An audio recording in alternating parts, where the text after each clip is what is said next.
السلام عليكم ورحمة الله وبركاته. الحمد لله والصلاة والسلام على رسول الله وعلى آله وأصحابه أجمعين أما بعد. اتقوا الله عباد الله. അബൂ ഹുറൈറ റളിയല്ലാഹു തആല അൻഹു ഉദ്ധരിക്കുന്ന ഹദീസിൽ റസൂലുള്ളാഹി സ്വല്ലല്ലാഹു അലൈഹി വസല്ലം അവിടുന്ന് പറഞ്ഞു, മാ യസാലുൽ ബലാഉ ബിൽ മുഅ്മിനി വൽ മുഅ്മിന. ഒരു മുഅ്മിനിൻ്റെയും ഒരു സത്യവിശ്വാസിയുടെയും അതുപോലെ തന്നെ ഒരു സത്യവിശ്വാസിനിയുടെയും ജീവിതത്തിൽ പരീക്ഷണങ്ങൾ അത് തുടരെയായി വന്നുകൊണ്ടേയിരിക്കും. ഫീ നഫ്സിഹി വവലദിഹി വമാലിഹി. അവൻ്റെ സ്വന്തത്തിലുണ്ടാകും, അത് രോഗമായിട്ടുണ്ടാകും, അതല്ലെങ്കിൽ മറ്റെന്തെങ്കിലും ഇതായിട്ടുണ്ടാകും. വവലദിഹി, അതുപോലെ തന്നെ അവൻ്റെ സന്താനങ്ങളിലുണ്ടാകും.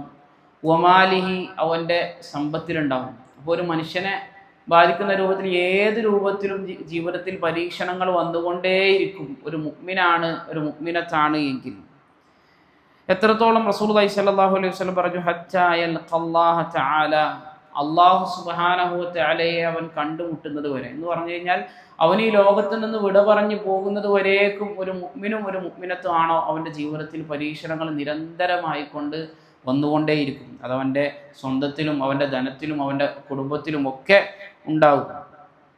എന്താണ് അതുകൊണ്ടുള്ള പ്രയോജനം? വമാ അലൈഹി ഖതീഅ, അള്ളാഹുവിനെ അവൻ കണ്ടുമുട്ടുന്നത് ഏത് രൂപത്തിലായിരിക്കും? അവൻ്റെ മേലിൽ യാതൊരു തിന്മയുമില്ലാത്ത രൂപത്തിൽ അള്ളാഹു സുബ്ഹാനഹു വ തആലയെ കണ്ടുമുട്ടാൻ ആ മനുഷ്യന് സാധിക്കും. അള്ളാഹു ജീവിതത്തിൽ പരീക്ഷണങ്ങൾ നൽകുമ്പോൾ ആ പരീക്ഷണത്തിൽ അള്ളാഹുവിൻ്റെ ആ ഖളാഇൽ, ആ ഖദറിൽ അവന് തൃപ്തിയില്ലാത്ത ഒരു വാചകവും നമ്മൾ പറയാതെ, അവനെ കോപിപ്പിക്കുന്ന ഒരു വാചകവും നമ്മൾ പറയാതെ, അവന് പൂർണ്ണമായി സംതൃപ്തി ഉള്ള വാചകങ്ങൾ പറഞ്ഞുകൊണ്ട് നമ്മൾ ക്ഷമിക്കുകയാണ് എങ്കിൽ ആ പരീക്ഷണങ്ങളെല്ലാം നമ്മുടെ തിന്മകളെ മായ്ച്ചു കളയാൻ ഉതകുന്നതാണ് എന്നാണ് റസൂലുള്ളാഹി സ്വല്ലല്ലാഹു അലൈഹി വസല്ലം ഈ ഒരു ഹദീസിലൂടെ നമുക്ക് പഠിപ്പിച്ചിരുന്നത്. അപ്പോൾ എന്ത് ജീവിതത്തിൽ പരീക്ഷണങ്ങൾ വന്നാലും അതൊരു ചെറിയ മുള്ളു കുത്തുന്നതാണെങ്കിൽ പോലും നമുക്ക് നമ്മുടെ തിന്മകളുടെ കഫാറത്താണ്, പാപപരിഹാര മാർഗമാണ് എന്നൊക്കെ റസൂലുള്ളാഹി സ്വല്ലല്ലാഹു അലൈഹി വസല്ലം പറഞ്ഞതായിക്കൊണ്ട് കാണുവാൻ സാധിക്കും. നമുക്കറിയാം, ഒരുപാട് ആളുകൾ ജീവിതത്തിൽ പരീക്ഷണം നേരിട്ടുകൊണ്ടിരിക്കുന്നുണ്ട്. അത്തരത്തിലുള്ള ആളുകൾ അവർ എന്ത് വിഷയത്തിലായിക്കോട്ടെ, എത്ര ചെറിയ പരീക്ഷണങ്ങളായിക്കൊള്ളട്ടെ, അവരതിൽ ക്ഷമിക്കുകയാണ് എങ്കിൽ അവർക്കത് വലിയ വമ്പിച്ച പ്രതിഫലങ്ങളായിക്കൊണ്ട് നാളെ ഖിയാമത്ത് നാളിൽ കാണുവാൻ സാധിക്കും. അതുകൊണ്ട് എത്ര വലിയ പരീക്ഷണങ്ങൾ വന്നാലും അള്ളാഹുവിൻ്റെ ഖളാഇൽ, അള്ളാഹുവിൻ്റെ ആ ഖദറിൽ നമ്മൾ ഒരിക്കലും എന്ത് ചെയ്യാൻ പാടില്ല, അസംതൃപ്തി കാണിക്കാൻ പാടില്ല.